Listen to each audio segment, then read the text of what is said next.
is kind of funny, and you're quite right. We can finally put a bow around the Guirassy transfer saga. It's done and dusted. Although that does lead to other questions. We kind of addressed them a little bit on the main show that we did earlier this week, right?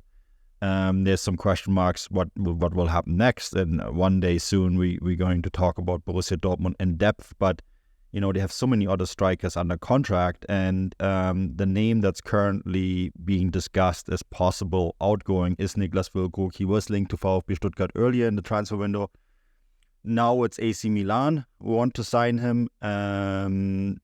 He has signaled a general interest in going there, Stefan. I mean, someone's got to go. I'm not convinced that it's necessarily smart for Niclas Füllkrug or for Dortmund to send Niclas Füllkrug off, although I also kind of think he might be the only one with a solid market. Yeah, well, that's the kind of tricky thing, isn't it?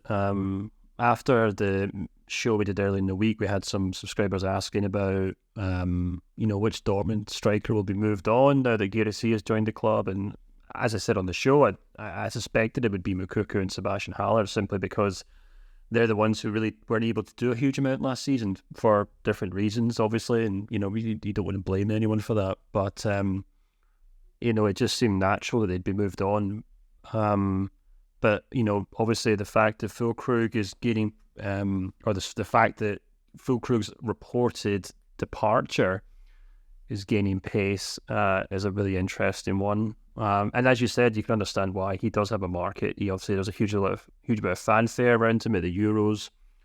He was very much considered the kind of talisman of that Germany side. And, I can only speak anecdotally, but here in the UK, there's a huge amount of interest and praise in him because a lot of people in the UK had never heard of him or watched him. So for Germany to just have this big, rather daunting figure in attack who, let's be perfectly honest, strikes quite the pose. If you've never seen him before, Füllkrug, obviously famous for missing a tooth in his front, in his grin. He obviously attracts interest, So there's a bit of a moment around Füllkrug. I think it's an interesting thing because throughout the Euros, I kind of thought, there's this international clamour for how well he was doing for Germany, and I think people were kind of momentarily forgetting how remarkably average he really was for Dortmund, if I'm being perfectly honest with you. I mean, he had his great moments, don't get me wrong, in the Champions League in particular. He was outstanding in some games as this kind of selfless number 9, but the reason that Dortmund want to sell him presumably is because he just hasn't lived up to the billing. I'm not sure what billing they expected when they signed him from Werder Bremen. It's not as if they were signing Harry Kane. It's not as if they're signing Kylian Mbappe. They're signing a very decent Bundesliga striker, and I don't think that's an insulting way to describe Füllkrug. But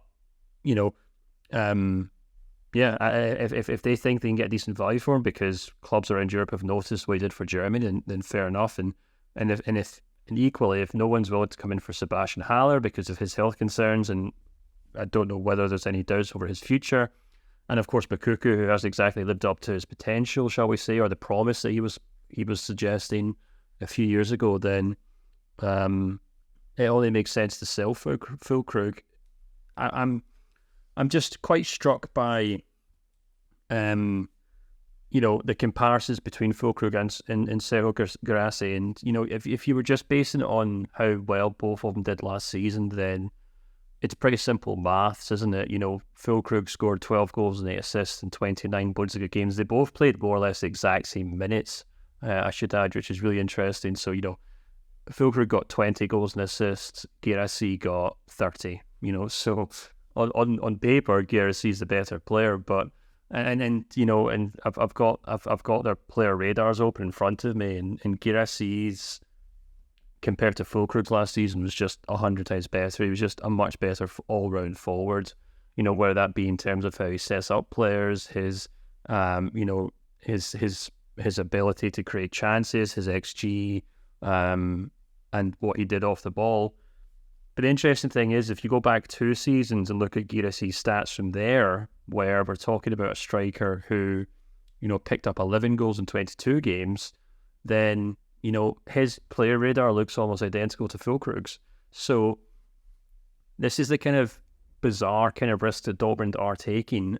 If Guirassy plays for Dortmund this season, like the Guirassy that played last season for Stuttgart, then yeah, he probably is an upgrade on Füllkrug. But if he goes back to the mean of what we've seen of him over the course of his career to date, then I don't think he's any better than Füllkrug, who I think you could argue wasn't good enough for Dortmund in the first place. So I'm not actually sure it gets Dortmund anywhere at the end of the day.